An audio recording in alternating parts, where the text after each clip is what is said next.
बिस्मिल्लाहिर्रहमानिर्रहीम। अस्सलामुअलैकुम। Exercise 2.3 question number 1 हमारे पास है y is f not a function from r to r।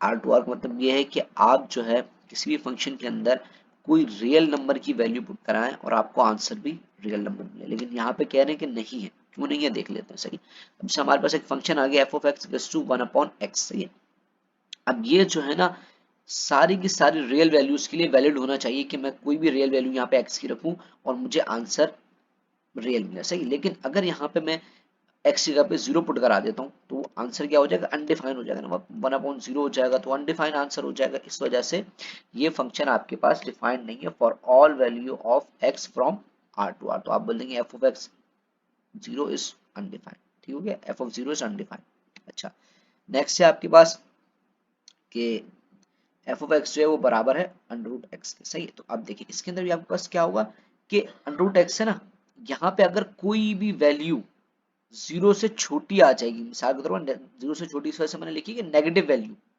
Zero से छोटी नेगेटिव होती है, नेगेटिव -1 -2 -3 एक्सेट्रा। सही है, तो आपको आंसर क्या मिलेगा, आयोटा की फॉर्म में मिलेगा। इसलिए आपका फंक्शन यहाँ पे क्या हो रहा है, अनडिफाइंड हो रहा है। अनडिफाइंड किस वजह से हो रहा है आपके पास कि आर टू आर नहीं आ रहा है, यानी कि रियल वैल्यू पुट कराने पे आंसर रियल नहीं मिलेगा, क्योंकि -1 -2 -3 रियल वैल्यूज है। ठीक हो गया।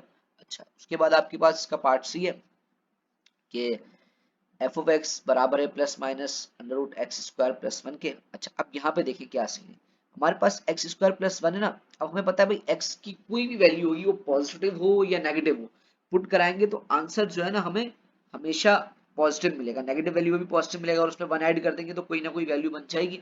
सही है, और हमें कोई वैलिड आंसर मिलेगा। लेकिन मसला यहाँ पे ये आ रहा है प्लस माइनस का। प्लस माइनस की वजह से क्या होगा, एक आपको आंसर पॉजिटिव मिलेगा और एक आपको आंसर नेगेटिव मिलेगा।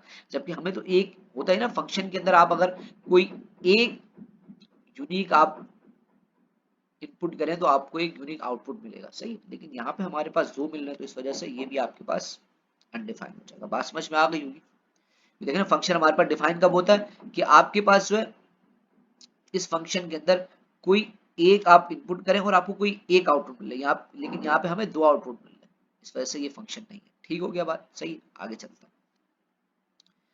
क्वेश्चन नंबर 2 हमारे पास है determine whether f is a function from z to r। z मतलब क्या, हमारे पास इंटीजर्स की कोई भी इंटीजर्स की वैल्यू पुट कराने पे हमें रियल नंबर का आंसर मिल जाए। ठीक है, तो पहला हमारे पास आ जाता है f ऑफ n, यानी कि यहाँ पे पहले x था तो यहाँ पे हमें जो है n दिया हुआ। सही है, लेकिन अब मैं इस केस के अंदर देख रहा हूँ यहाँ पर भी क्या आपके पास पॉजिटिव नेगेटिव आ रहा है। इसका मतलब क्या कि कोई भी भाई एक वैल्यू पुट कराने पे आपको दो आंसर मिलेंगे ना, तो यहाँ पर भी सेम वही कंडीशन लग जाएगी, बिल्कुल जो प्रीवियस थी। सही है, इसके अंदर कोई रॉकेट साइंस नहीं थी। अच्छा, उसके बाद फिर नेक्स्ट आ जाता है कि एफ ऑफ एन जो है बराबर है एन स्क्वायर प्लस 1 के। ठीक हो गया भाई। सही है, अब ये देखें, अब हमें पता है कि भाई एन स्क्वायर, यहाँ पे मैं कोई भी इंटीजर की वैल्यू पुट कराऊंगा तो वो हमें आंसर पॉजिटिव देगी। सही है, इसका मतलब ये नहीं कि भाई N square plus 1 is always a non negative number for all n belongs to z। सही है, क्योंकि कोई भी n की अगर नेगेटिव वैल्यू भी आ जाएगी, नेगेटिव इंटीजर भी आ जाएगा, वो भी पॉजिटिव हो जाएगा, ऊपर स्क्वायर लगा हुआ है। सही है, तो उसके बाद हमारे पास क्या हो जाएगा कि always produce a real number, क्योंकि कोई ना कोई देखिए 1 तो आंसर आएगा ही आएगा। अगर मैं यहाँ पे 0 भी पुट करा दूंगा तो भी आपको आंसर 1 तो मिलेगा ही मिलेगा।